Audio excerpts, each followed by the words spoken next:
Salam literasi. Assalamualaikum warahmatullahi wabarakatuh. Selamat pagi. Perkenalkan, nama saya Anastasia Mapuken dengan nomor NIM 221011030022 dari Prodi Matematika dengan dosen MK Ibu VNJ Watak SPD MPD.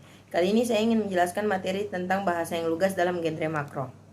Yang pertama, pengertian bahasa yang lugas. Bahasa yang lugas adalah bahasa yang langsung menunjuk pada apa yang dibicarakan. Kalimat-kalimat yang disusun tidak akan menimbulkan makna yang ganda.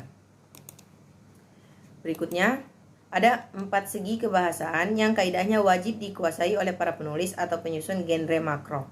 Aturan kebahasaan yang dimaksud yakni kaidah penyusun paragraf yang runtut, pembuatan kalimat efektif, pemilihan kata yang tepat, penerapan ejaan yang cermat.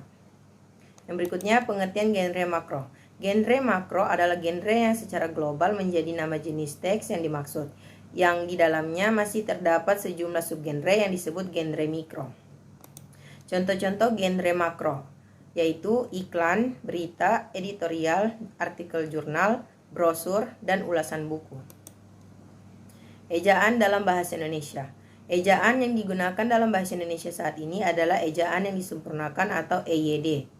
Ejaan ini diresmikan oleh Presiden Soeharto pada tanggal 16 Agustus tahun 1972 dan menjadi ejaan resmi bahasa Indonesia. Berikutnya, penggunaan kata depan ke dan di. Sebagai awalan, di dan ke ditulis serangkaian.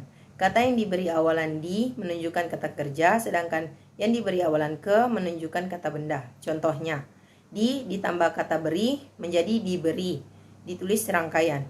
Contoh kedua ya. Ke ditambah kata dua menjadi kedua, itu juga ditulis serangkaian. Berikutnya, kata depan ke dan di. Kata depan ke dan di diikuti oleh kata benda yang menunjukkan tempat atau arah. Penulisan kedua kata itu terpisah dari kata yang mengikutinya. Contoh, pergilah ke rumah tua itu, di spasi, halamannya banyak tumbuhan yang dapat dimanfaatkan sebagai obat lukamu. Berikutnya, unsur pinjaman dalam bahasa Indonesia. Yang pertama, unsur pinjaman yang belum sepenuhnya terserap ke dalam bahasa Indonesia, contohnya shuttlecock, real estate, dan sebagainya. Yang kedua, unsur pinjaman yang penulisan dan pengucapannya telah sesuai dengan kaidah bahasa Indonesia. Contohnya, biologi menjadi biologi, television menjadi televisi, dan sebagainya. Penggunaan tanda titik. Tanda titik dipakai pada akhir kalimat yang bukan pertanyaan atau seruan. Tanda titik dipakai di belakang angka atau huruf pengkodean suatu judul bab atau subbab. Dan juga tanda titik dipakai untuk memisahkan angka, jam, menit, dan detik yang menunjukkan waktu dan jangka waktu. Penggunaan tanda koma. Tanda koma dipakai di antara unsur-unsur dalam suatu perincian atau pembilangan. Tanda koma juga dipakai untuk memisahkan kalimat setara yang satu dari kalimat setara berikutnya yang didahului oleh kata seperti tetapi atau melainkan. Tanda koma juga dipakai untuk mengapit keterangan tambahan yang sifatnya tidak membatasi. Contoh kalimat yang memuat tanda titik dan tanda koma. Ibu membeli ayam, sayur, dan buah-buahan di pasar, titik. Perbedaan antara tanda hubung dan tanda pisah.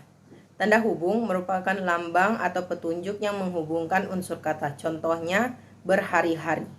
Sedangkan tanda pisah ialah lambang yang memisahkan atau membatasi kata atau kalimat. Contohnya, tanggal 1-3 April 2004.